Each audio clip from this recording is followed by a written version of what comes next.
La primera vez que el león mordió a un hombre no fue con dientes, sino con engranajes.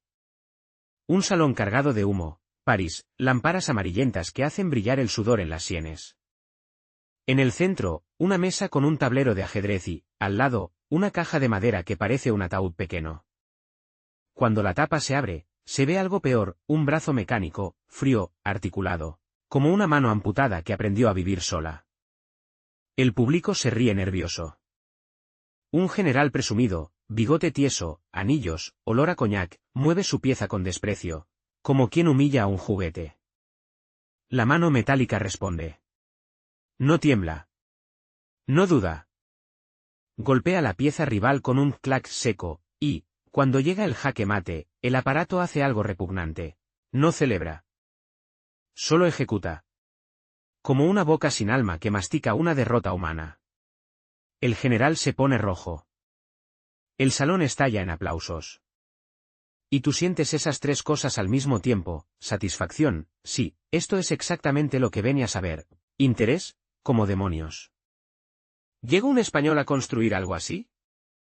Y una punzada de asco, porque la máquina no parece un truco, parece un aviso, una profecía, como si alguien hubiera fabricado. Con tornillos y paciencia, una forma de despreciar al ser humano con elegancia. Ese alguien se llamaba Leonardo Torres y Quevedo. Y lo más inquietante es que su biografía, a simple vista, parece limpia, un ingeniero genial, respetable, académico. Pero si la miras de cerca, hay sombras entre las líneas.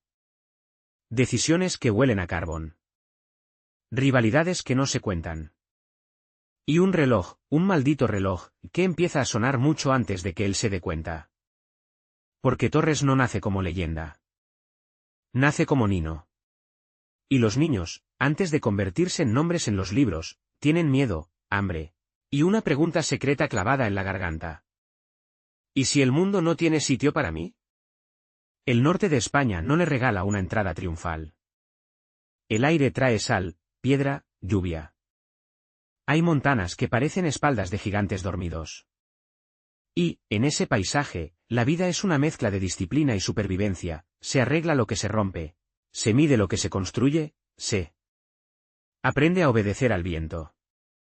Leonardo crece rodeado de señales invisibles, reglas, niveles, cuerdas tensas, planos extendidos como pieles sobre una mesa.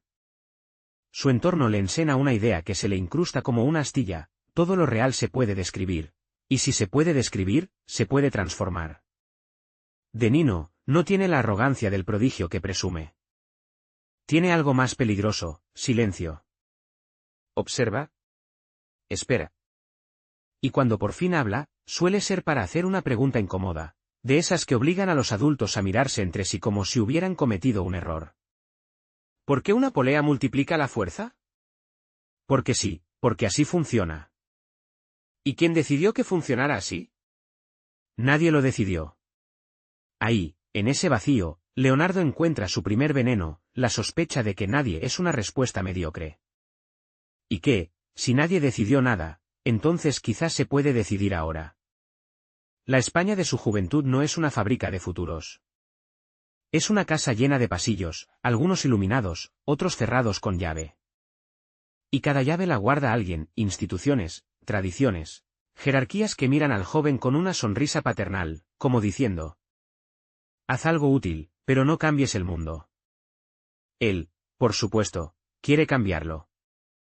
Pero hay un problema con los que quieren cambiar el mundo: casi siempre, al principio, están solos. A medida que avanza hacia la formación técnica, Leonardo se topa con un choque brutal. La ingeniería oficial enseña a calcular, a repetir procedimientos, a obedecer normas. Y a él le interesa algo que no aparece en la mayoría de manuales: el comportamiento. No solo cómo se sostiene un puente, sino cómo decide un sistema ante una fuerza inesperada. No solo la estática, sino la lógica escondida dentro de la materia. El mundo le ofrece dos caminos. Ser un ingeniero correcto, con una carrera tranquila. Ser un ingeniero raro, con una vida llena de puertas cerradas. Y entonces aparece el primer hilo del conflicto, la primera sombra con nombre propio: la idea del rival. Porque, incluso antes de que él tenga un adversario específico, Leonardo intuye algo: para que tu obra exista, tiene que derrotar a otra obra. O, al menos, a la influencia de otro hombre. Y en esa época, Europa está repleta de hombres que compiten por lo mismo, el prestigio de inventar el mañana. En las conversaciones se oyen nombres pronunciados como si fueran santos o demonios, laboratorios extranjeros, exhibiciones internacionales. Inventores que acumulan patentes como quien colecciona trofeos. Leonardo no los conoce aún personalmente. Pero ya siente la presión. Ya nota el olor, tinta, metal, vanidad. Y una frase que circula como un cuchillo pequeño. Lo que no se demuestra en París, no existe. Ese París no es solo una ciudad. Es un tribunal. Un altar. Una máquina que convierte a hombres vivos en estatuas, o en olvidados. Leonardo decide estudiar, perfeccionarse, y sobre todo no pedir permiso. Lo que para otros es prudencia, para él es pérdida de tiempo.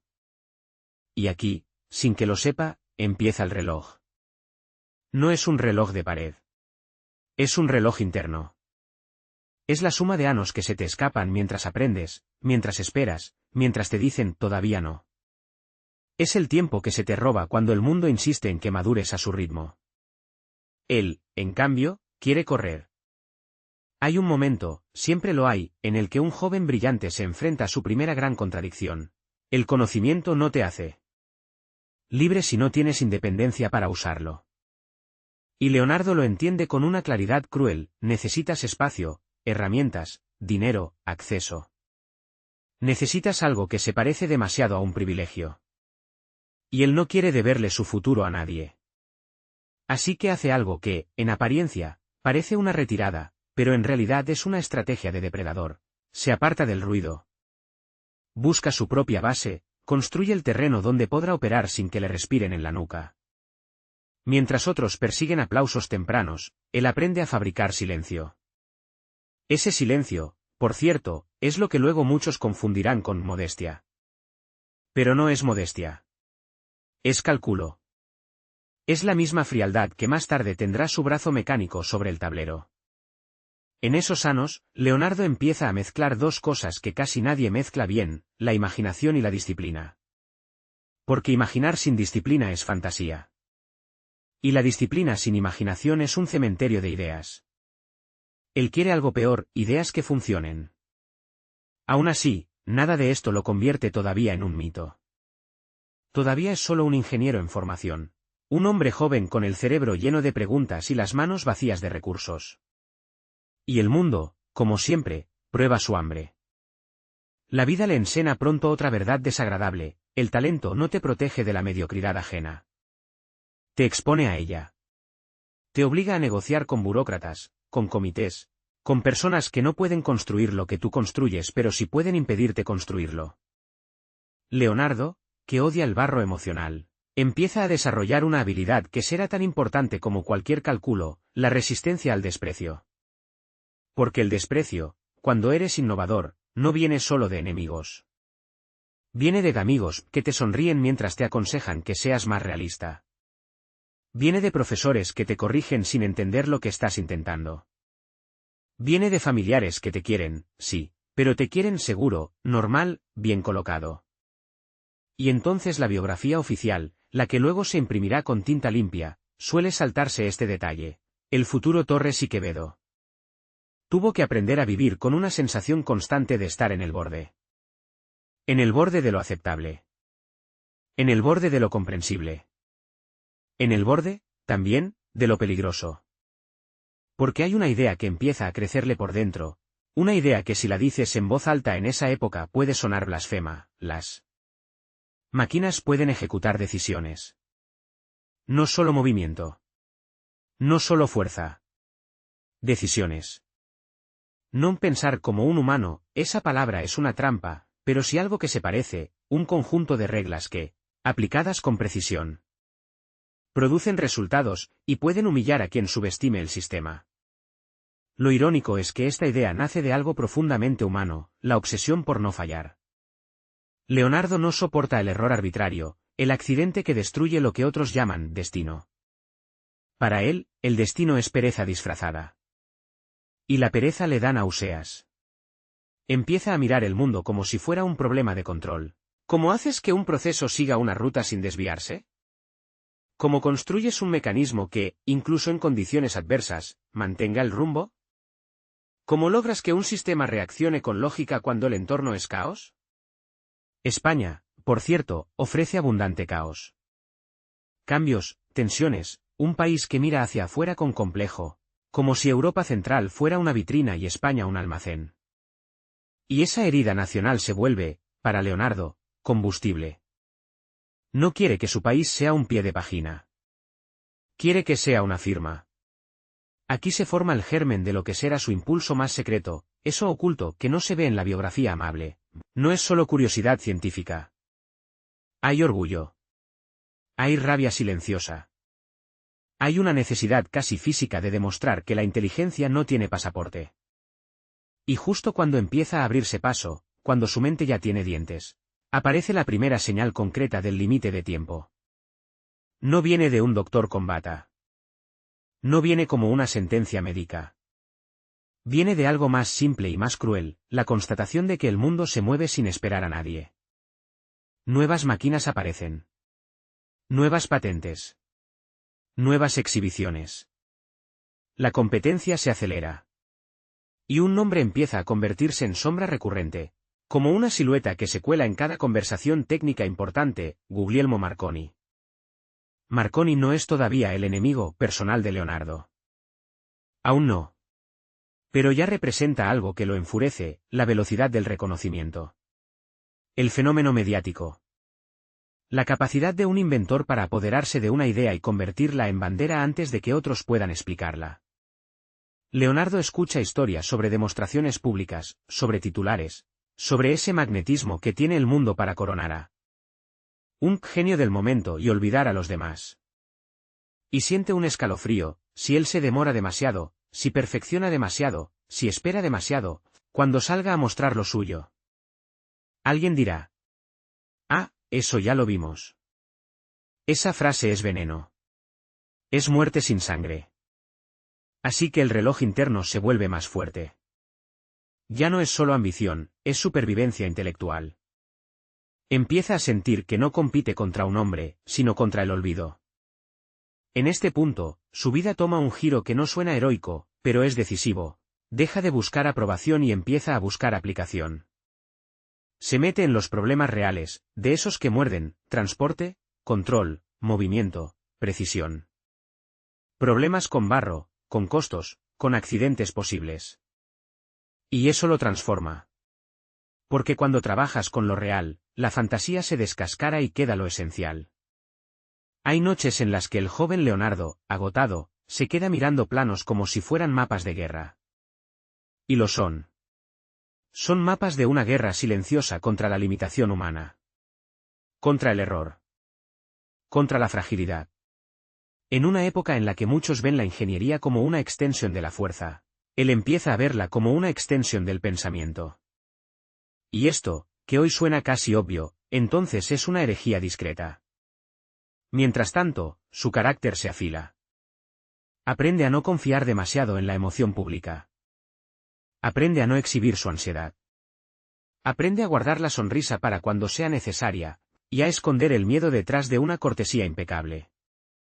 Porque hay otro detalle que la biografía oficial tiende a limpiar: cuando construyes cosas nuevas, también construyes enemigos. No enemigos de novela, con capa y puñal, sino enemigos de oficina, de pasillo, de comentario venenoso. Personas que sienten que tu progreso les quita aire. Y Leonardo, aunque no lo parezca, está aprendiendo a respirar en habitaciones donde a otros se les corta el oxígeno. Poco a poco, sin discursos grandilocuentes, se acerca al punto en el que deja de ser un ingeniero prometedor y se convierte en un hombre peligroso para el statu quo, alguien que no solo entiende cómo funcionan las máquinas, sino cómo podrían funcionar de maneras que aún no tienen nombre. Y cuando un sistema no tiene nombre, también es más fácil que otro venga, lo nombre, y se quede con el crédito. Por eso, en su interior, el rival ya ha nacido, aunque todavía no tenga rostro fijo. Es Marconi, sí, y también todos los Marconis del mundo, los rápidos, los mediáticos, Los que ganan terreno con demostraciones espectaculares. Leonardo no los desprecia. Los estudia. Y en ese estudio aprende una lección que será clave: no basta con tener la mejor idea. Hay que elegir el momento. Hay que diseñar el golpe. Ese golpe aún no llega. Pero se está preparando. Y aquí aparece el primer twist silencioso de su vida. El joven que parecía destinado a una carrera ordenada empieza a moverse como un estratega. No está construyendo solo proyectos. Está construyendo una posición desde la cual, cuando muestre lo suyo, no puedan ignorarlo. Como si, antes de levantar un edificio, levantara el terreno bajo el edificio. Y en esa preparación, en esa acumulación paciente, se esconde algo inquietante. Leonardo empieza a pensar no solo en cómo mover objetos, sino en cómo mover voluntades a distancia. Cómo mandar órdenes sin tocar. Cómo lograr que una máquina obedezca sin presencia. Lo que todavía no sabe es que esa obsesión lo llevará a una frontera moral que hará que, décadas después, alguien mire su obra y sienta un escalofrío. Porque el control remoto no es solo comodidad. También es poder. Poder sin rostro. Poder sin culpa inmediata. Pero eso es más adelante. Por ahora, lo importante es esto: el chico del norte, el observador silencioso, está entrando en su profesión con una idea que no cabe en la época. Y con un reloj latiendo, cada vez más fuerte, recordándole que el mundo corona rápido, y olvida aún más rápido. La mano mecánica del salón parisino todavía no existe. El ajedrez todavía no ha humillado a nadie. Marconi todavía no se ha convertido en rival directo. Pero ya está todo en marcha: el carácter, la obsesión, el hambre, el método, y esa sensación viscosa, desagradable, de que el futuro no será limpio. Será brillante, sí. Pero también tendrá olor a metal caliente. Madrid le recibe con una mezcla de piedra vieja y ambición nueva. La ciudad no se abre como un abrazo, se abre como un expediente. Hay pasillos, oficinas, sellos, miradas que pesan más que una viga. Leonardo, con su educación técnica y esa calma que parece educación pero en realidad es filo, aprende rápido la primera regla del talento en un país que quiere modernidad sin cambiar de piel. Para construir algo grande, primero tienes que sobrevivir a lo pequeño. Lo pequeño es mezquino. Lo pequeño son los no se puede, no conviene, no hay presupuesto, ¿para qué? Lo pequeño son los hombres que jamás han sentido una idea arderles en la cabeza, pero controlan la puerta de las herramientas. Él empieza, como empiezan muchos que no nacen con alfombra roja, con trabajos que parecen modestos, con problemas prácticos, con cálculos que nadie aplaude. Pero ahí, en lo cotidiano, se revela su ventaja: Leonardo no trabaja solo para cumplir. Trabaja para dominar. Cada encargo lo usa como laboratorio. Cada obstáculo lo convierte en pregunta. Y cada pregunta le devuelve la misma respuesta, insistente, casi obscena: si controlas el movimiento, controlas el mundo. A finales del siglo XIX y comienzos del XX, todo huele a transmisión. A cables, a poleas, a engranajes. El mundo industrial se está estirando como un músculo. Y España, que mira con hambre hacia afuera, necesita símbolos de modernidad. Eso le abre un hueco a Torres y Quevedo. No por romanticismo, sino por necesidad. Él se mete donde otros no se meten, en la frontera entre la teoría y el hierro. En los sistemas que no se ven en una foto, pero sin los cuales el progreso se cae. Y ahí empieza a fabricar algo que, al principio, no parece espectacular hasta que entiendes lo que significa. Porque Leonardo se obsesiona con una idea que suena sencilla y a la vez peligrosa: la seguridad del control. ¿Cómo haces que una máquina no dependa de la mano humana en cada segundo? ¿Cómo consigues que un sistema haga lo correcto cuando el operador se equivoca?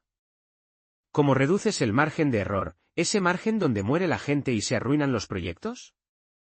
Las primeras veces que expone estas inquietudes, la reacción suele ser la misma: una sonrisa indulgente, como si estuviera hablando de poesía. Pero él insiste. Y esa insistencia lo vuelve raro. Y ser raro, en una época de orgullo institucional, te convierte en objetivo. Sin embargo, Leonardo tiene paciencia. Y la paciencia, en él, no es pasividad, es caza.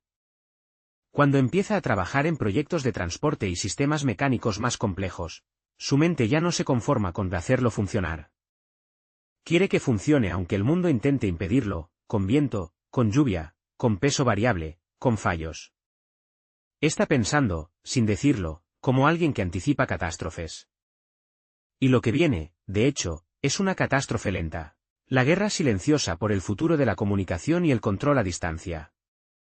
En esos mismos años, la palabra radio empieza a transformarse en una especie de conjuro. Los periódicos la tratan como magia. Los salones la comentan como amenaza. Los militares la miran como arma. Y, en el centro del fenómeno, brilla el nombre que Leonardo ya había olido desde lejos, Marconi. Marconi es lo que Leonardo no es, o no quiere ser, un hombre convertido en espectáculo. Un inventor con aura pública, con el talento, y los contactos, para plantarse ante reyes, generales y empresarios y decir, miren lo que puedo hacer. Y lo peor, a veces lo hace de verdad. El mundo empieza a actuar como si Marconi fuera el dueño del aire. A Leonardo eso le sienta como un insulto personal, aunque aún no se crucen en un duelo directo. Porque le entiende algo que el público no, en ciencia y tecnología, el aplauso puede ser un ladrón. El aplauso se lleva el crédito antes de que la idea tenga tiempo de explicar su propio esqueleto.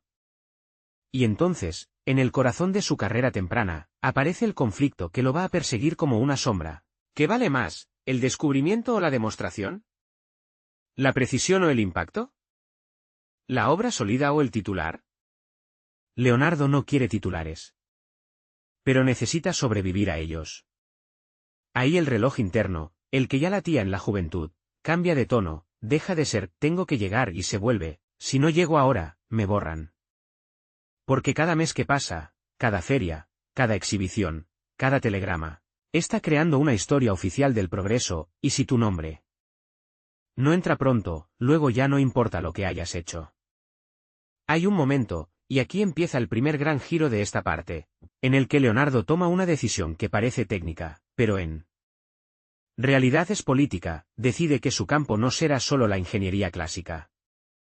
Decide atacar la zona donde la época se pone nerviosa, la automatización, el control a distancia, la idea de que una máquina pueda obedecer sin el contacto humano inmediato. No lo anuncia como una revolución. Lo disfraza de utilidad, de aplicación.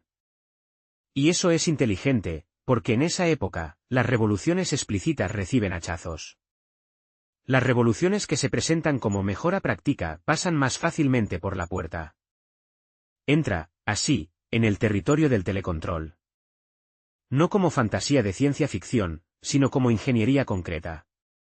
Y cuando empieza a desarrollar y perfeccionar sus ideas, cada vez más ambiciosas, aparece el primer olor de peligro real, el interés militar. Porque el control remoto, de pronto, no es solo moderno. Es estratégico. Es un brazo que llega donde el soldado no quiere morir. Es una orden que no necesita presencia. Y eso despierta deseo, y miedo. El deseo lo puede financiar. El miedo lo puede aplastar. Leonardo, que detesta el drama, se ve obligado a aprenderlo. Aprende a moverse entre instituciones como quien camina con un vaso lleno, sin derramar una gota. Habla con cuidado. Presenta con prudencia. Pero por dentro, su mente corre como una máquina sin freno. Y llega el día en que muestra algo que, incluso para los estándares de la época, suena como brujería, la posibilidad de manejar un aparato a distancia con precisión suficiente para que el movimiento no sea una torpeza, sino una ejecución limpia. Cuando se habla del futuro, muchos imaginan una humanidad más libre. Leonardo, en cambio, empieza a ver una humanidad más poderosa, y por eso mismo más peligrosa. Y ahí, escondido, está lo oculto de su biografía, no es un ingenuo enamorado del progreso. Es un hombre que ve el filo del progreso y aún así lo afila más, porque cree que el mundo lo hará de todos modos. Y si lo va a hacer, mejor que lo haga alguien que entienda el mecanismo. Ese pensamiento es incómodo. No luce bien en una placa conmemorativa. Pero está ahí. Mientras trabaja, la rivalidad con Marconi deja de ser abstracta.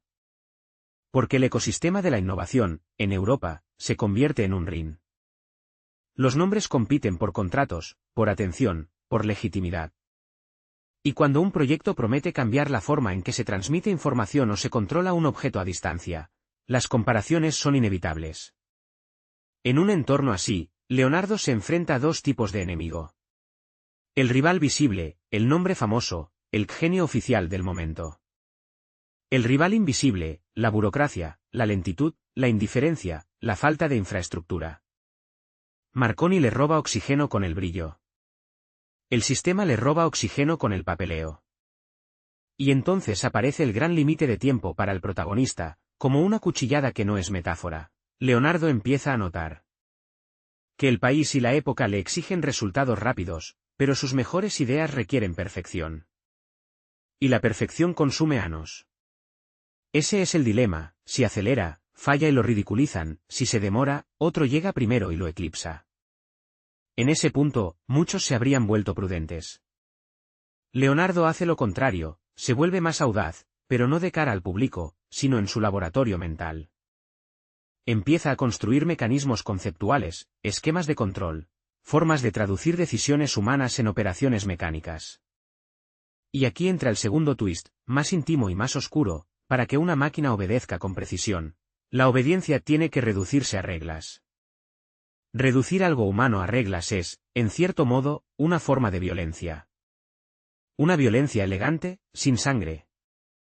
Tomas un deseo, una intención, una estrategia, y la conviertes en un conjunto de: si pasa esto, entonces haz aquello.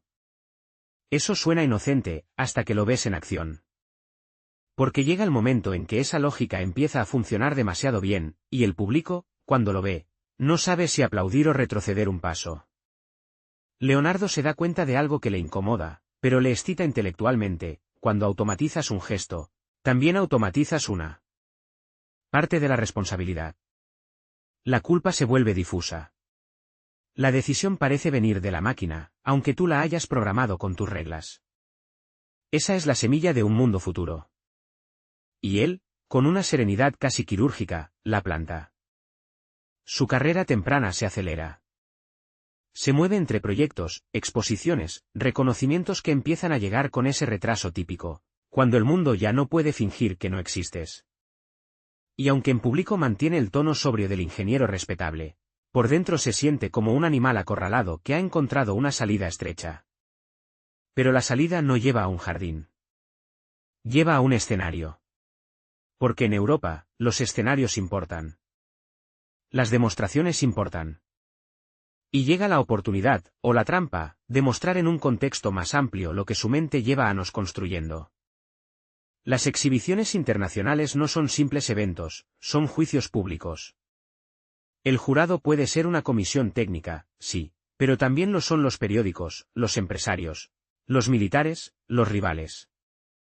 Y un fallo ahí no es solo un fallo, es una sentencia de invisibilidad.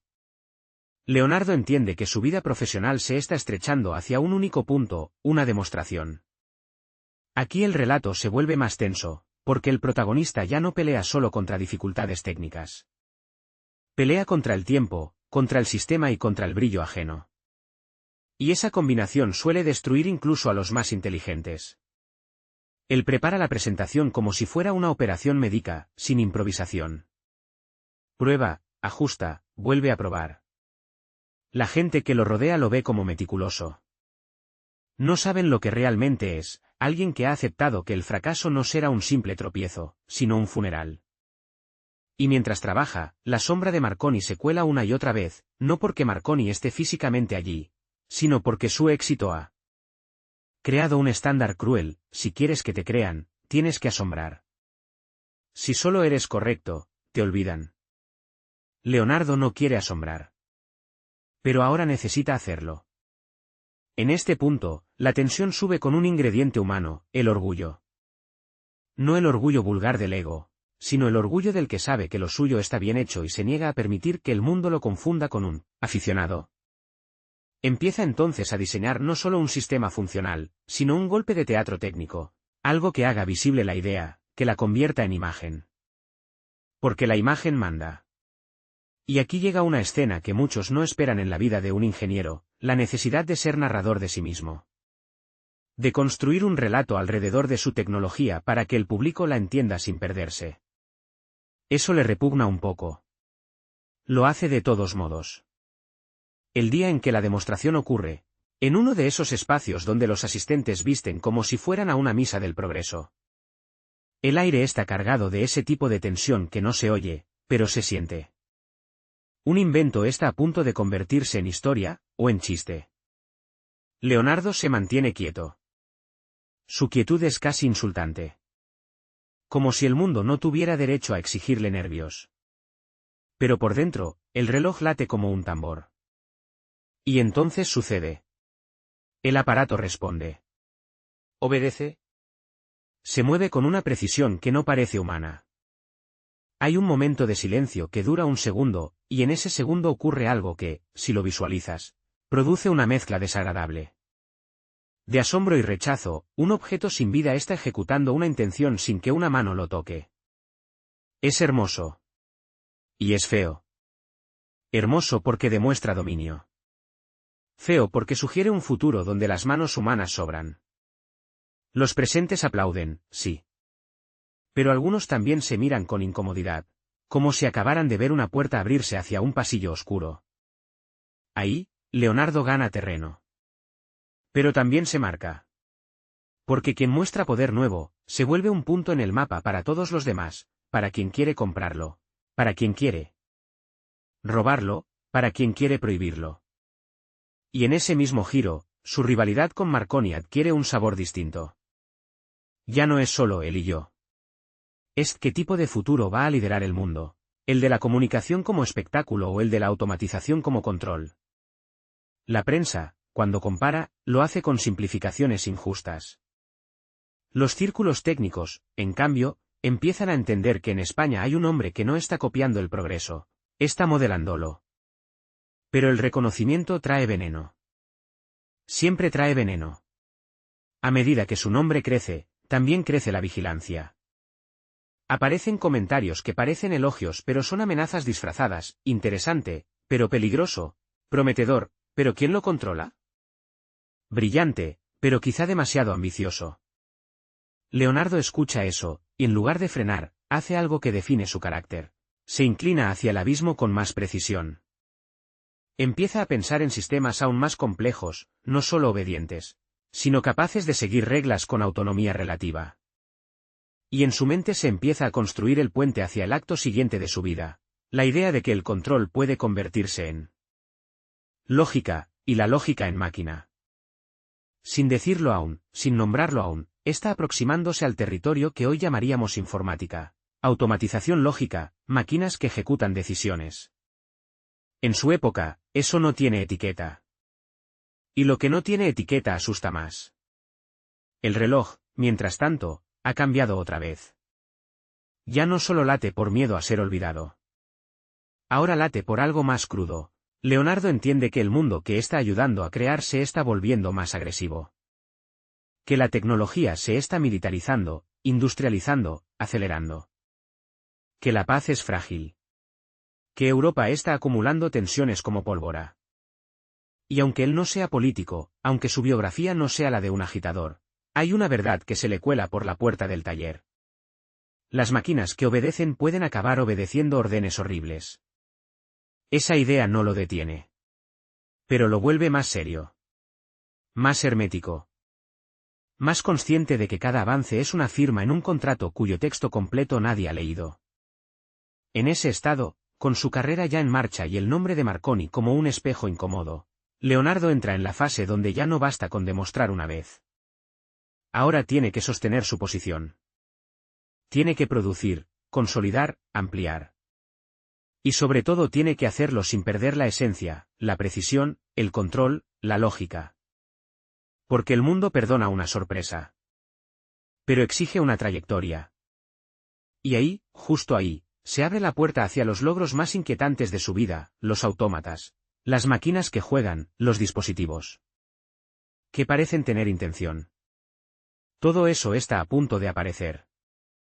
Pero primero, Leonardo tiene que cruzar el umbral, dejar de ser un ingeniero notable y convertirse en alguien que, sin quererlo, va a rozar la pregunta más incómoda de su siglo. ¿Qué pasa cuando una máquina hace algo bien sin nosotros? Hay un instante, casi imperceptible, en el que un inventor deja de resolver problemas, y empieza a crear especies nuevas. Leonardo cruza ese umbral sin ceremonia. No hay fanfarria. No hay música. Solo una mesa de trabajo, un olor a aceite, y una idea que le come el sueño. Si el mundo ya está enamorado de la electricidad y de las ondas, él va a hacer algo todavía más ofensivo para el orgullo humano, va a enseñar a una máquina a obedecer sin mano y a actuar como si tuviera criterio. Ese es el salto. Y, en cuanto lo da, el reloj vuelve a sonar, pero ahora suena distinto, ya no es solo llegar antes que Marconi. Es llegar antes que una realidad que se está endureciendo. Europa se está tensando como una cuerda. El futuro se acelera. Y Leonardo intuye, con una claridad que da miedo, que pronto el mundo no querrá inventos por curiosidad, sino por dominio. Esa intuición le impone una cuenta atrás. No escrita en papel, pero grabada en su conducta, si no fija su nombre y su obra ahora, el siglo lo va a triturar y se lo va a adjudicar a otro. O peor, lo va a usar y luego lo va a enterrar. Por eso, cuando entra de lleno en su periodo de trabajo más fértil, no trabaja como un académico tranquilo. Trabaja como alguien que siente el aliento de un competidor en la nuca. Porque Marconi sigue allí, como una sombra brillante que ocupa titulares, contratos, conversaciones. Cada éxito ajeno le recuerda que la fama es un animal que muerde a los lentos. Leonardo decide entonces pelear en un terreno en el que el espectáculo no sea solo brillo, sino prueba. Su arma será la demostración que humilla, no una chispa bonita, sino un acto imposible. Y el acto imposible tiene nombre, Telequino. No es un nombre elegante. Suena casi infantil. Pero su contenido es brutal. Es la promesa de controlar un mecanismo a distancia mediante señales, y que ese mecanismo ejecute órdenes con exactitud, como un soldado. Sin miedo, como un sirviente sin orgullo. Imagina la escena, porque esto es clave para el impacto. Un público frente a un dispositivo que se mueve sin que nadie lo toque. Un objeto que obedece a un mando invisible. En esa época, eso no es tecnología. Es casi una profanación de lo cotidiano. Es como si alguien dijera, puedo mover el mundo sin acercarme. Y ahí está el primer giro moral, lo que el público percibe como magia, Leonardo lo diseña como sistema. Con señales codificadas. Con instrucciones. Con una arquitectura de control que se anticipa a errores.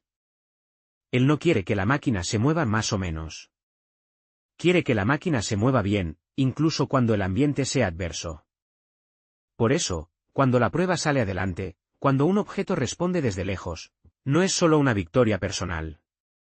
Es una declaración de guerra al concepto antiguo de presencia. Hasta ese momento, mandar significaba estar cerca. Ahora, mandar puede significar estar lejos, limpio, a salvo. Y eso, en un mundo que se militariza, es dinamita. Los militares lo huelen. Los empresarios lo huelen. Los rivales lo huelen. Marconi, el gran símbolo de la comunicación a distancia, parece de pronto un profeta de la voz. Pero Leonardo está construyendo otra profecía, la del gesto remoto, la de la acción sin contacto. Ahí la rivalidad se vuelve más concreta, más afilada. Marconi domina el relato de hablar a través del aire. Leonardo quiere dominar el relato de actuar a través del aire. Y actuar pesa más. Actuar cambia el mundo de verdad. Hablar lo anuncia. Actuar lo impone. Pero Leonardo no se limita al telequino. Ese sería el error del showman, quedarse en el truco que más aplauden. Él es otra cosa, una máquina de ideas que se alimenta del siguiente problema. Y su mente empieza a expandirse en direcciones que parecen separadas, pero en realidad son el mismo nervio: control, autonomía, cálculo, decisión. En paralelo, se mete en un desafío que, para muchos, es más romántico: los sistemas aéreos, los dirigibles, los dispositivos que se sostienen en el aire. Pero él no lo vive como poesía. Lo vive como geometría aplicada a la muerte: cuando algo cae del cielo, no hay segunda oportunidad. Así que se obsesiona con la estabilidad, con el cálculo fino, con cómo domar el viento, ese enemigo invisible que no negocia. Su trabajo en aerostación no es un capricho, es otro laboratorio para el control. Controlar el aire es un ensayo general para controlar lo impredecible. Y en ese proceso, Leonardo empieza a volverse más peligroso de una manera que el público no ve. Porque el verdadero poder de sus inventos no está en el aparato visible, sino en la lógica detrás. Cada dispositivo que construye es una excusa para perfeccionar un principio. Un sistema puede tener comportamiento. Puede seguir reglas. Puede corregirse. Puede, en cierto grado, decidir. La palabra decidir asusta. Suena a humano. Por eso muchos la evitan. Leonardo no la grita, pero la practica. Y entonces llega el momento que define su entrada en la historia de la informática antes de que la informática tenga su nombre popular. Su obsesión por los autómatas y por el cálculo mecánico. Aquí, el relato se vuelve todavía más intenso, porque estamos entrando en el territorio que más tarde se maquillara como curiosidad. Pero no era curiosidad. Era una guerra silenciosa por el concepto de inteligencia. Leonardo construye y teoriza máquinas capaces de realizar operaciones matemáticas y de ejecutar secuencias. No como juguetes, sino como artefactos con estructura lógica. Y ahí viene el segundo twist grande de su vida. Su obra empieza a sugerir que lo que consideramos pensar, no es un milagro, sino un conjunto de procedimientos. Eso, dicho en voz alta, huele a sacrilegio en cualquier siglo. Porque si pensar es procedimiento, entonces se puede externalizar. Entonces se puede mecanizar. Entonces el ser humano deja de ser el único dueño del método. Y justo cuando esa idea empieza a encenderse, Leonardo decide elegir un escenario perfecto para clavarla en la mente del mundo: el ajedrez. El ajedrez no es un juego cualquiera. Es un símbolo. Es el altar donde la gente coloca su orgullo intelectual. Desde hace siglos, decir yo juego bien al ajedrez es decir, yo tengo mente. Y Leonardo lo entiende. Si consigue que una máquina domine una parte del ajedrez, no está ganando un juego, está atacando una frontera psicológica. Y aquí aparece el monstruo hermoso, el ajedrecista, su autómata de ajedrez. La biografía limpia dirá, creo un autómata capaz de jugar finales. Pero la verdad emocional es más cruel. Lo que Leonardo hace es construir una escena donde el ser humano se siente observado por un objeto. Imagina el tablero como un quirófano. Piezas como huesos pequeños. Un brazo mecánico, o un mecanismo que mueve con precisión. Y un oponente humano que, de pronto, se da cuenta de que su intuición está siendo perseguida por una lógica metálica. El autómata no solo mueve. Castiga. No con emoción, sino con inevitabilidad. Y esa inevitabilidad produce una sensación sucia, casi física, en quien lo ve, como si te estuvieran demostrando que tu genialidad puede reducirse a un algoritmo. Ahí está lo repulsivo del logro. Lo admirable y lo asqueroso en el mismo gesto. El ajedrecista no era un truco como aquellos falsos autómatas del pasado escondiendo un operador humano. Era otra cosa, un sistema que, dentro de un espacio limitado, ejecutaba una estrategia. Y ese detalle, que no haya un hombre escondido dentro, es el punto exacto donde el mundo se incomoda. Porque el público puede reírse de un truco. Con un truco no pasa nada. Pero si no hay truco, entonces hay amenaza. En ese periodo, Leonardo empieza a volverse famoso por cosas que parecen divertidas, y por otras que son profundamente útiles. Pero él no separa diversión y utilidad, las dos son herramientas de persuasión. El ajedrez atrae miradas. El control remoto atrae dinero. La aerostación atrae instituciones. El cálculo atrae científicos. Él está construyendo un ecosistema alrededor de su pensamiento. Y aún así, no todo es triunfo. Porque cuanto más cerca está de consolidarse como figura central, más se enfrenta a un enemigo que no se puede desmontar con un destornillador. El sistema de prestigio europeo. Marconi sigue siendo el nombre que la gente pronuncia con facilidad. Incluso cuando no es relevante para un tema específico, su sombra se proyecta. La prensa adora héroes claros, fáciles de contar. Leonardo es más complejo. Más técnico. Menos cómodo para el relato popular. Entonces surge un momento de tensión casi teatral, la necesidad de que Leonardo compita en el terreno de la narrativa pública sin convertirse en un charlatán. Y lo hace. Pero lo hace a su manera, mostrando resultados tan concretos que la discusión se vuelve humillante para el escéptico. No discutes con una máquina que mueve un objeto a distancia. No discutes con un autómata que te da jaque mate en un final. No discutes con un sistema que ejecuta una secuencia sin que nadie esté detrás.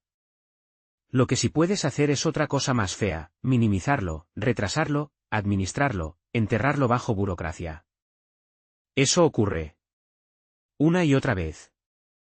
Y es aquí donde aparece el tercer twist, el más humano, Leonardo, el hombre que parece frío, empieza a sentir una forma de rabia que no se nota en su cara pero se nota en su trabajo.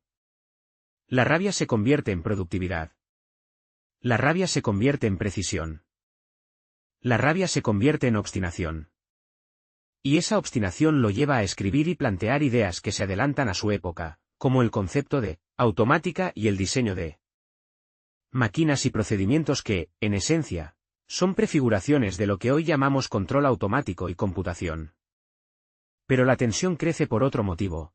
El mundo está entrando en décadas donde la política y la guerra van a contaminarlo todo. Y Leonardo, por muy ingeniero que sea, no puede aislarse de esa marea. El límite de tiempo se concreta entonces de forma dramática. Su obra depende de que exista un entorno capaz de sostenerla. Laboratorios, financiación, estabilidad, intercambio internacional. Y él empieza a sentir que ese suelo se agrieta. No solo por España. Por Europa. Esa sensación lo empuja a un ritmo casi febril. Como si dijera, tengo que dejar esto hecho antes de que el mundo se vuelva estúpido a golpes. Trabaja, presenta, corrige, perfecciona. Y, mientras lo hace, nota algo inquietante, sus máquinas, cuanto mejor funcionan, más parecen quitarle dignidad al usuario. El ajedrecista, por ejemplo, no te halaga. Te expone. Te muestra tu límite. Y eso crea un fenómeno extraño, cuanto más brillante es el invento, más resistencia emocional genera. Hay quienes lo admiran. Hay quienes lo odian sin saber por qué. Y en esos odios invisibles se esconde parte de lo oculto de su biografía. Un inventor no solo lucha contra lo técnico. Lucha contra el narcisismo colectivo. Contra el deseo humano de creer que hay cosas que solo un humano puede hacer. Leonardo está tocando una de esas cosas. A esta altura, su rivalidad con Marconi ya no es un duelo de inventos aislados, es un duelo de paradigmas. Marconi representa la transmisión como fenómeno cultural, la voz que viaja, el mensaje que conquista distancia. Leonardo representa la transmisión como mando, la orden que viaja, el gesto que gobierna distancia. Y lo más irónico es que el mundo, mientras aplaude la voz, tiende a temer la orden. Ese temor se manifiesta de maneras raras, menos apoyo aquí, más comités allá, más condiciones, más sí, pero... Leonardo aprende a leer esas maniobras como se lee una trampa, con calma, con atención, con una determinación sin queja. Y entonces hace algo que en su carrera es clave, diversifica el tipo de evidencia. No se queda con un solo invento. Construye una constelación. Telequino, autómatas, aerostación, dispositivos de cálculo, propuestas teóricas. Su legado empieza a parecer inevitable, porque aunque intenten minimizar una parte, otra brilla. Eso es estrategia pura. En lo personal, sin embargo, la carga aumenta. Porque mantener una constelación de proyectos exige energía, tiempo, salud, paciencia social. Y el reloj, ese reloj que empezó como ambición juvenil, se transforma otra vez en amenaza física. El cuerpo no es infinito. La mente puede arder, pero necesita combustible. Leonardo no lo admite públicamente, pero sus días se vuelven más densos. Hay más responsabilidad, más compromisos, más expectativas.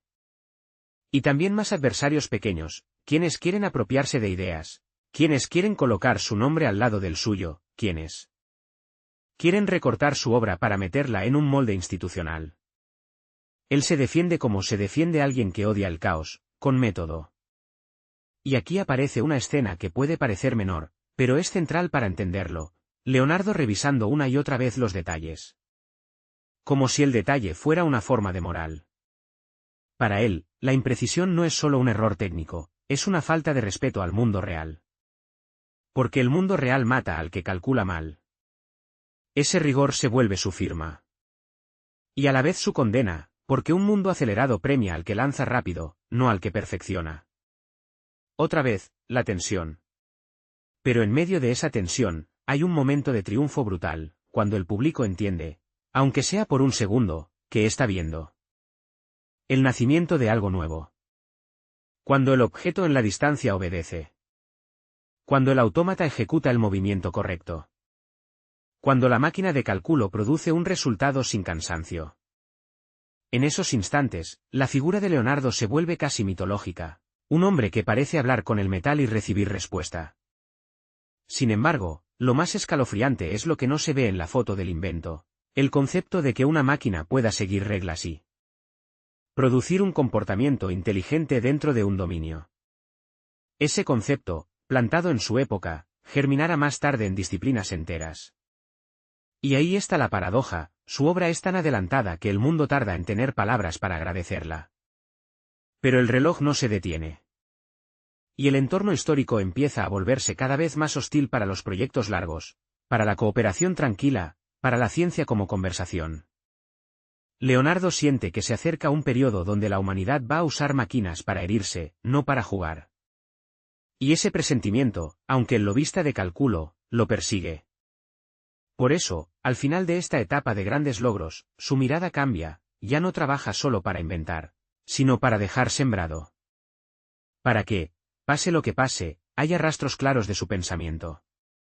Para que no se lo traguen ni el olvido ni la propaganda ajena. Porque sabe que si el mundo se rompe, después vendrán otros a reconstruir la historia y a poner nombres donde les convenga. Y Marconi, o cualquier figura más mediática, podría absorber, por simple inercia narrativa, parte del mérito. Leonardo, que no es ingenuo, se prepara para esa posibilidad como se prepara un ingeniero para un derrumbe, reforzando, documentando, demostrando, repitiendo pruebas. Y justo cuando su obra parece más sólida, la vida lo empuja hacia la última fase, esa que casi nadie quiere narrar porque ensucia. La imagen del genio, la vejez, la pérdida de control del entorno, el país cambiando, la historia volviéndose violenta. Lo que viene no será un laboratorio. Será un mundo que ya no se comporta según reglas. Y la ironía más cruel es esta. El hombre que dedicó su vida a dominar sistemas está a punto de enfrentarse al sistema más indomable de todos, la época. El problema con los hombres que pasan la vida domesticando sistemas es que, cuando el mundo se vuelve un animal salvaje, ya no hay palancas suficientes. Leonardo entra en la vejez como entra un capitán en un puerto extraño, con el cuerpo más lento, sí, pero con la mente aún llena de mapas. Y, aún así, algo ha cambiado. Antes, cada dificultad tenía forma, una fricción, un error de transmisión, un mecanismo que se desviaba. Ahora las dificultades vienen sin forma, como humo, rumores, tensiones, decisiones políticas que caen desde arriba como piedras sin aviso. Él sigue trabajando, sigue pensando, sigue afinando su manera de ver la realidad como una cadena de causas y efectos. Pero empieza a sentir, con una incomodidad que no confiesa, que el control que tanto persiguió tiene un enemigo invencible, la irracionalidad colectiva. No es que deje de inventar. Es que la época empieza a inventar horrores más rápido que él. Los sanos le traen reconocimientos, sí. Instituciones que antes lo miraban como rareza ahora lo miran como patrimonio. Hay reuniones donde su nombre se pronuncia con respeto, con esa solemnidad que a veces es admiración y a veces es simple necesidad. De tener héroes nacionales. Pero la admiración tardía tiene un sabor amargo. Es como llegar a una fiesta cuando ya han apagado parte de la música. Y aquí aparece el primer golpe emocional de esta etapa. Leonardo descubre que el mundo puede celebrar tu obra sin comprenderla del todo. Lo aplauden por ingeniero genial, por pionero, por visionario. Pero lo que él hizo realmente, lo más afilado, lo más inquietante, queda difuso en el lenguaje común. Sus máquinas se vuelven anécdota. Su pensamiento, simplificación. Él lo nota. ¿Y le irrita? No por vanidad, sino por precisión moral, porque si el mundo no entiende la idea puede ser apropiada, deformada, usada contra lo que él imaginó. Una máquina de control remoto puede presentarse como entretenimiento, y terminar siendo una herramienta de violencia. Un autómata lógico puede presentarse como juguete, y terminar en una cadena de decisiones automatizadas donde nadie sabe quién es responsable. Leonardo, en su interior, empieza a sentir una verdad que no cabe en discursos oficiales. La técnica no es neutral cuando el contexto se vuelve brutal. La técnica solo amplifica lo que la sociedad decide ser. Y la sociedad está decidiendo cosas oscuras. Mientras envejece, su rivalidad con Marconi se transforma. Ya no es el duelo de titulares del presente. Es el duelo por el lugar en la memoria. Marconi, con su aura internacional, ocupa páginas enteras. Se le atribuye la conquista del aire, la comunicación moderna, la voz que atraviesa océanos. Y Leonardo, aunque reconocido, queda más confinado al círculo de quienes entienden. Su nombre es más difícil de pronunciar fuera del ámbito técnico. Su historia no tiene la narrativa simple del héroe único. Ahí se esconde otra capa de lo oculto, el genio no siempre gana contra el relato. A veces el relato gana contra el genio. Leonardo lo comprende tarde, cuando ya no tiene la energía de pelear con estrategias mediáticas. Lo que sí tiene es otra arma, la coherencia de su obra. Lo que sí tiene es la evidencia material. Lo que sí tiene es algo que ni el mejor publicista puede fabricar de la nada. Un conjunto de inventos y conceptos que, vistos en conjunto, revelan un patrón. Ese patrón, aunque nadie lo diga con todas las letras, es este: Torres y Quevedo estaba empujando al mundo hacia la automatización. Lógica, hacia la idea de que procesos complejos podían ser formalizados, controlados, ejecutados por mecanismos. Pero el mundo, obsesionado con la electricidad espectacular, tiende a mirar hacia otro lado. Prefiere el trueno visible al engranaje inteligente. Y sin embargo, hay momentos en que Leonardo consigue, incluso en la vejez, volver a clavar una aguja en la conciencia de su tiempo. Uno de esos momentos ocurre cuando la gente vuelve a mirar su ajedrecista con ojos nuevos, como si de pronto sospecharan lo que realmente significaba, que el pensamiento puede ser descompuesto en reglas, y que una máquina, en un dominio limitado, puede ejecutarlas con una frialdad que humilla. Esa humillación es, de hecho, parte de su legado más incómodo. Porque hay algo casi obsceno en ver a un ser humano perder contra un aparato. No por fuerza, no por velocidad, sino por procedimiento. Es como perder contra una receta. Y eso toca una fibra que muchos no quieren tocar. Pero la vida no le ofrece a Leonardo el lujo de quedarse en el laboratorio y contemplar la filosofía del hierro. La historia se le mete por las rendijas. Las décadas avanzan y España se vuelve un tablero mucho más sangriento que el ajedrez. El país se polariza, se tensa, se fractura. Los discursos se vuelven cuchillos. Las amistades se vuelven sospecha. La calle se vuelve amenaza. Y aquí el relato adquiere el tono más cruel. El hombre que inventó formas de controlar objetos a distancia vive en una época en la que el control social se descompone. Como si el universo se burlara de su obsesión. ¿Querías dominar sistemas? Domina esto. Pero esto no se domina. Leonardo, ya mayor, observa cómo la modernidad que le ayuda a impulsar se convierte en gasolina para conflictos. La tecnología ya no es promesa, es herramienta. Herramienta para propaganda, para vigilancia, para organización militar, para acelerar decisiones que antes requerían tiempo. Aquí entra el segundo gran twist de la vejez. El tiempo límite del protagonista deja de ser abstracto y se vuelve literal. No solo por edad, sino por el contexto. El mundo se está cerrando. Las opciones se reducen. El futuro se vuelve una pared que avanza. En esa atmósfera, su obra empieza a parecer a la vez más valiosa y más vulnerable. Valiosa porque demuestra que España podía producir pensamiento de frontera. Vulnerable porque, en tiempos de caos, lo delicado se rompe primero: bibliotecas, laboratorios, redes de colaboración, continuidad institucional. Leonardo no es un hombre de discursos políticos incendiarios, su naturaleza es otra. Pero no es ciego. Sabe que hay cosas que se están perdiendo.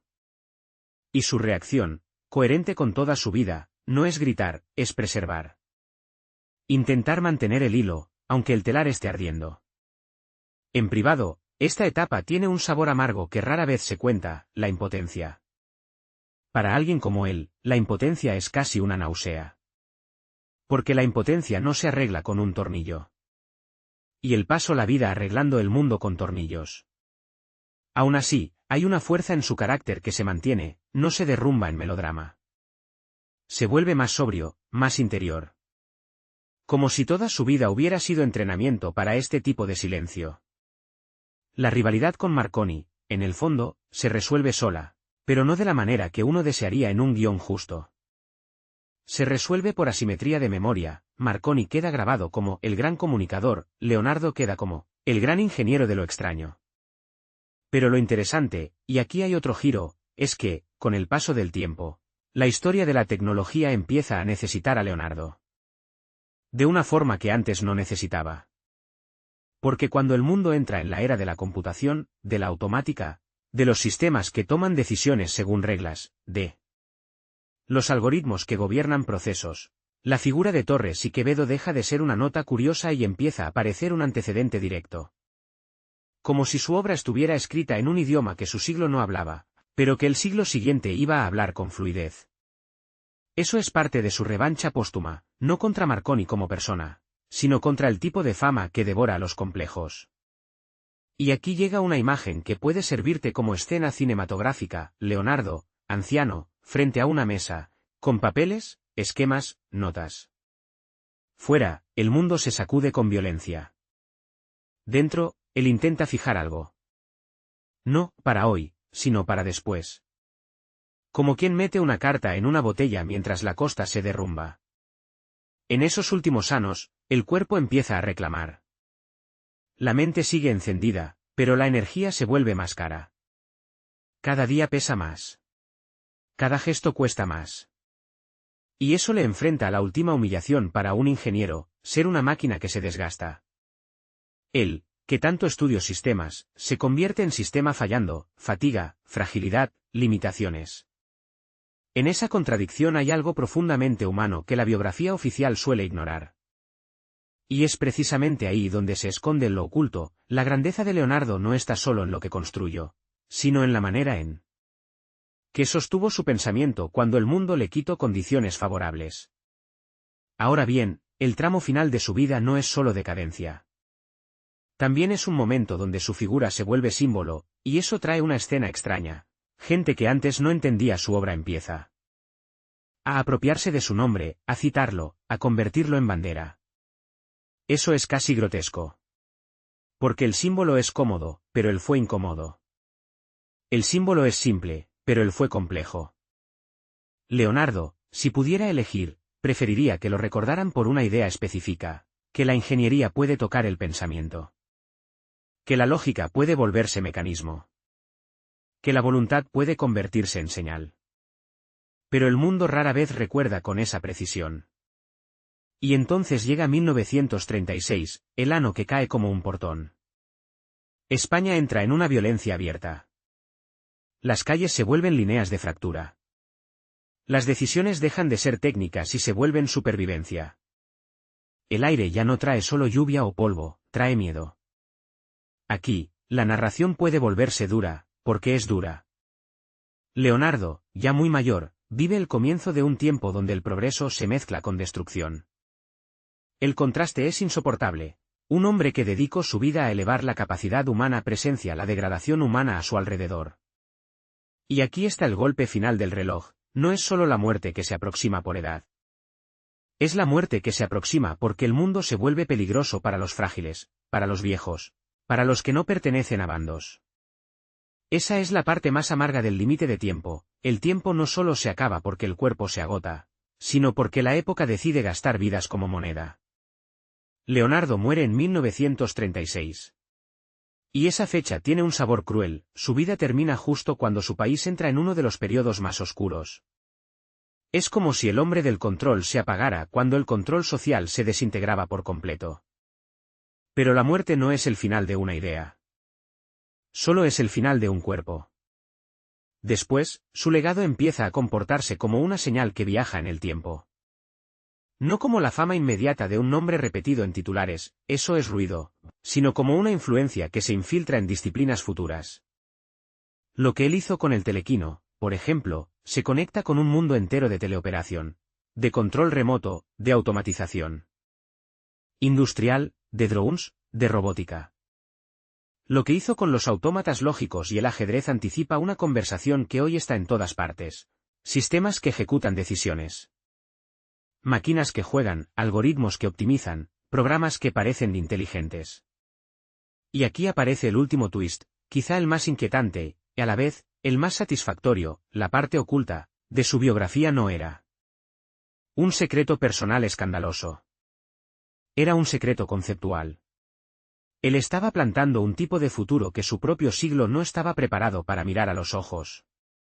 La prueba de eso está en la reacción emocional que provocan sus obras cuando las imaginas hoy. Fascinación y rechazo. Fascinación porque es brillante. Rechazo porque te obliga a aceptar que hay cosas que considerabas exclusivamente humanas, estrategia, control, ejecución racional, que pueden ser imitadas o replicadas en un mecanismo si el dominio está bien definido. Y entonces se cierra el círculo con la escena del ajedrez, la mano metálica que no celebra. Esa mano, que en su época fue espectáculo, hoy parece un símbolo. No porque amenace físicamente, sino porque amenaza una comodidad psicológica, la idea de que ser humano es, por definición, ser incomparable. Leonardo no era un enemigo de la humanidad. Era un espejo extraño. Un espejo de metal. ¿Y Marconi? Marconi sigue siendo un gigante en la historia de la comunicación. Pero la ironía es que el mundo actual, el mundo de los sistemas automatizados, de la computación, de la robótica, del control, necesita a Torres y Quevedo de una manera que muchos no habían previsto. El brillo ganó titulares, sí.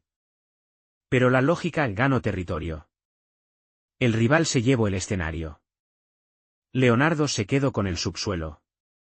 Y el subsuelo, a largo plazo, sostiene edificios. Al final, lo que queda de él no es una estatua perfecta, sino una pregunta que sigue mordiendo. Si una máquina puede obedecer sin mano, si puede ejecutar reglas y vencer en un tablero, si puede controlar a distancia, entonces el problema no es lo que la máquina puede hacer. El problema es lo que nosotros elegimos ordenarle. Esa es la herencia más incómoda de Leonardo Torres y Quevedo. Y por eso su biografía, cuando la miras bien, no es solo una historia de ingeniería o informática. Es una historia sobre poder. Sobre responsabilidad. Sobre el futuro metiéndose en el presente como una cuchilla fina.